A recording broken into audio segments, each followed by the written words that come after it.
உடலையும் மனதையும் விடுத்து ஆன்ம உணர்வில் இருப்பது அத்வைதம். அந்த ஆன்மா உடல் வழி மனம் வழி வெளிப்பட்டு சக்திகளையெல்லாம் சாத்தியமாக்குவது சுத்தாத்வைதம்.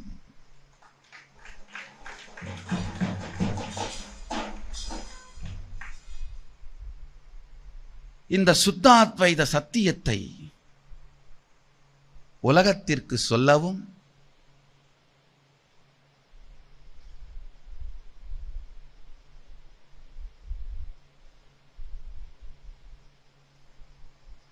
சத்தியத்தின் மாண்பை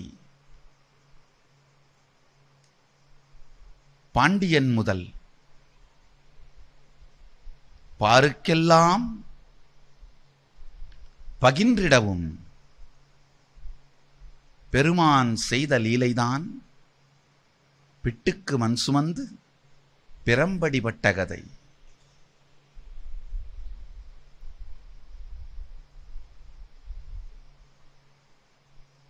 பிட்டுக்கு மண் சுமந்து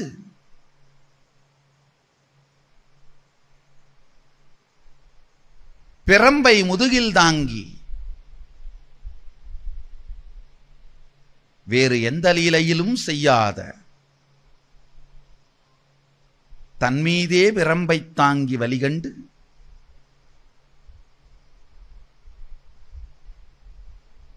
இத்துணை பெரிய தியாகத்தை செய்து அவன் நம் எல்லோருக்கும் சொல்ல வரும் செய்தி பக்தியையும் பக்தியின் உயர்வையும். அதை நீங்கள் புரிந்து கொள்ள வேண்டுமானால் எந்த தியாகத்தையும் செய்ய நான் தயாராக இருக்கின்றேன் எனும் சத்தியமே. என்ன தருவான் என் அம்பலத்தான் என்று கேட்க தன்னையே தருவான்.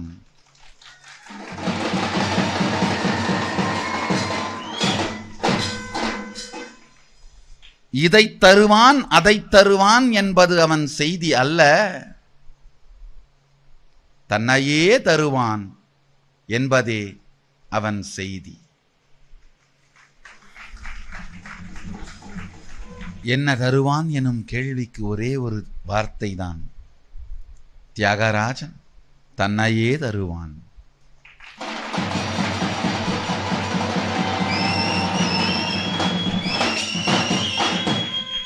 இந்த ஒரு செய்தியை முழுமையாய் உள்வாங்குங்கள்.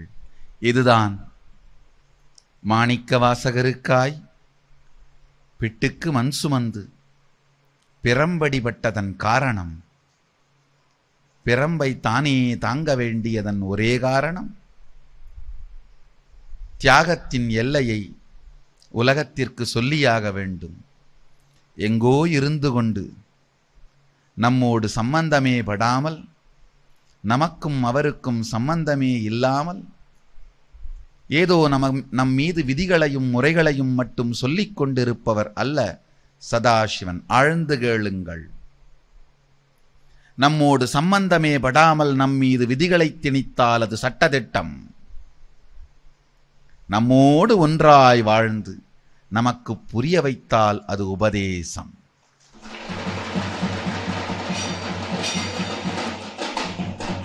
சட்டதிட்டம் சொல்ல வந்தவன் அல்ல சங்கரன், ஆட்சி செய்ய வந்தவன் அல்ல அவன், அருளாட்சி செய்ய வந்தவன்.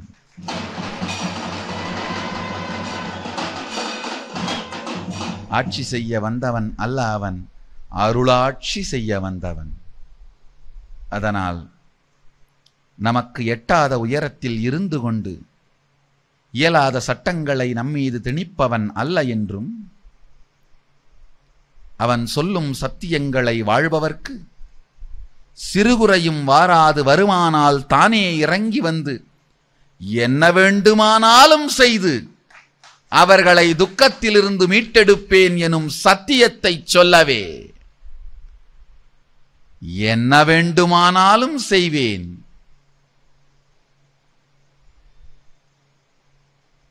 வருகின்ற வலியை என் மீது தாங்கி நானே ஏற்றாலும் சரி உன்னை காப்பேன் என்கின்ற உத்தமமான சத்தியத்தை நமக்கு அளிப்பதற்காகத்தான் தானே அதை வாங்கும் திருவிளையாட்டை செய்து வைத்தான் தயாபரன் ஞானப் பரம்பொருள். ஆதியும் அந்தமும் கடந்த ஜோதிப் பொருளான சுந்தரேசப் பெருமான் என்னதான் நியாயங்களைச் சொன்னாலும், என்னதான்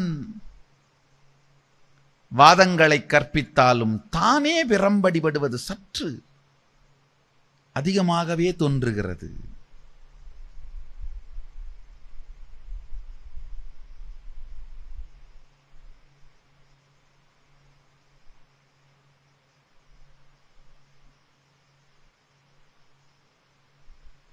மணிவாசகனின் பக்தி அதன் உச்ச நிலை, அதன் எல்லை வரையறுக்க ஒண்ணாத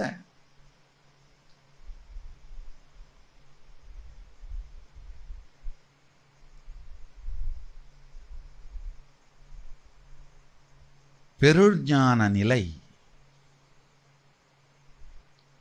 இவைகளையெல்லாம் அதன் உயர்வை ஏதாவது ஒரு விதத்தில் உலகிற்கு சொல்ல வேண்டுமென்றால் பெருமானுக்கு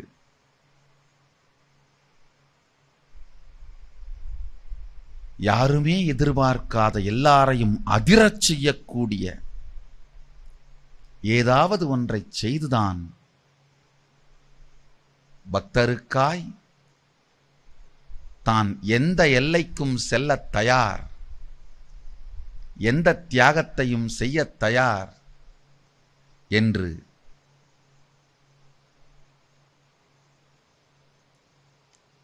உயர் சத்தியத்தை உலகிற்கு உரைப்பதற்கு செய்த லீலையே இது.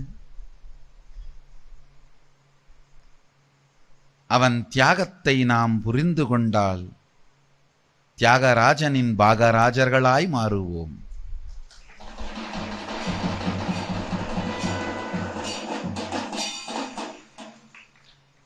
அவன் தியாகத்தை புரிந்து கொண்டால்தான் அவன்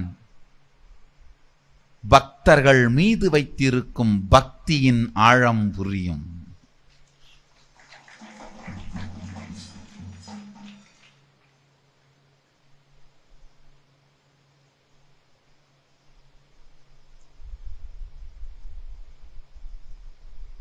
நீங்கள் எந்த அளவிற்கு அவனை உங்கள் வாழ்க்கையின் பாகமாக மாற்றிக்கொள்கிறீர்களோ அவன் அதைவிட அதிகமாக உங்களை அவன் வாழ்க்கையின் பாகமாக மாற்றிக்கொள்கின்றான்.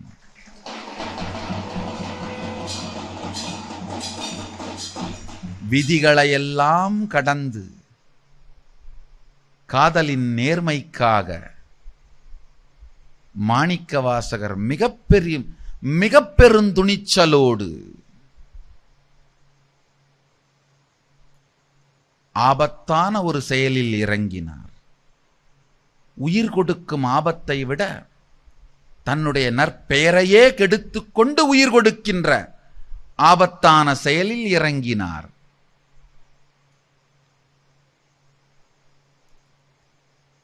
பக்தியின் நேர்மைக்காக, காதலின் நேர்மைக்காக இத்துணை ஆபத்தான செயலில் ஒரு பக்தன் இறங்கும் பொழுது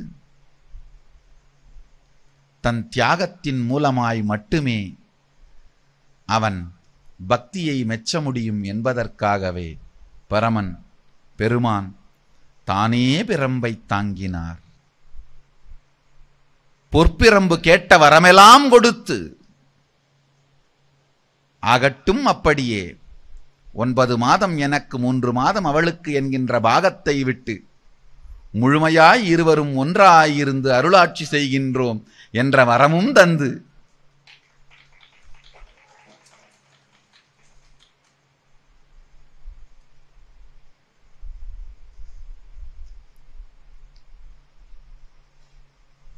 பிரம்பை தன் முதுகில் தாங்க வேண்டிய ஒரே காரணம்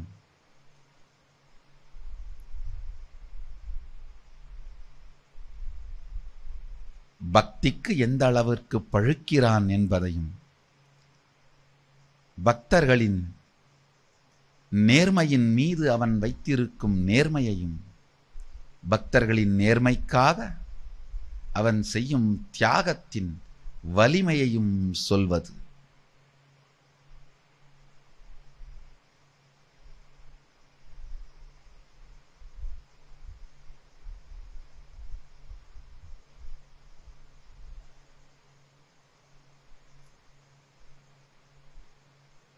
திருமேனி தாங்கி வந்தது தானே, எல்லா உயிருக்குள்ளும் அந்தர்யாமியாய் ஆன்மஸ்வரூபமாயிருக்கும் சதாசிவன் தானே என்று காட்ட, எல்லா உயிருக்குள்ளும் ஒரு வினாடி சுத்தாத்வைத அனுபவ சுகபோதத்தை நாட்டினான். அந்த சுகபோதத்தின் சாத்தியத்தால் தான் முதுகில் விழுந்த பிரம்படியை உணர்ந்தும் துக்கப்படாது உலகம் அதை ஏற்றுக்கொண்டது. பிரம்பை தாங்கின எல்லா பிராணிகளும் ஆனால் துக்கப்படவில்லை. காரணம், அந்த ஒரு வினாடி சுத்தாத்வைத சுகபோத நிலையை எல்லாவற்றிற்குள்ளும் சகலத்திற்குள்ளும் சங்கடம் இல்லாது நீக்கமர நிறைந்திருக்கும் சதாசிவன் சுத்தாத்வைத அனுபூதியை எல்லா உயிர்களுக்கும் அருளினான். அறக்கருணை, மரக்கருணை, பெருங்கருணை எனும் முக்கருணையில் முக்கருணையும் ஒன்றாய்ச் சேர்ந்து அவன் நிகழ்த்திய லீலை இந்த விட்டுக்கு மண் சுமந்து விரம்படிபட்டது. மணிவாசகப் பெருமானுக்காய் அவர் காதலின் நேர்மைக்கு பெருமான் அளித்த சான்று இந்த திருவிளையாடல்.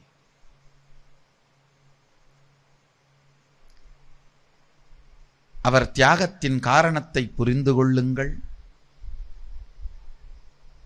தியாகராஜனை புரிந்து கொள்ளுங்கள். நீங்களும் அவன் தியாகத்தின் பாகமாய் மாறலாம். இது கதையல்ல,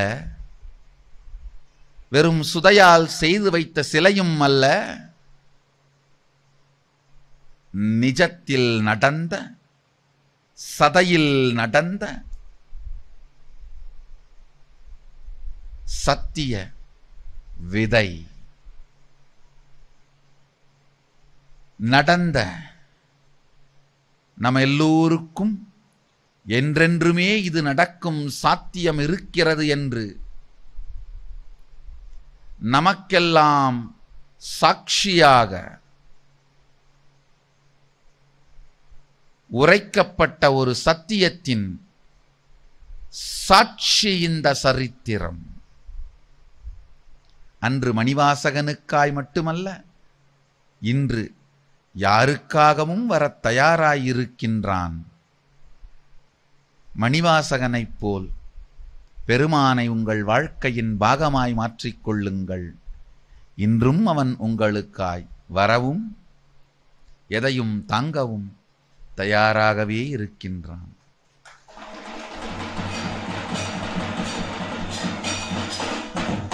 தியாகராஜனை உங்கள் வாழ்க்கையின் பாகமாய் மாற்றி,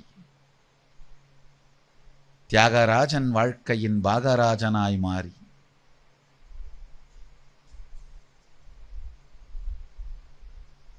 வாழ்க்கையை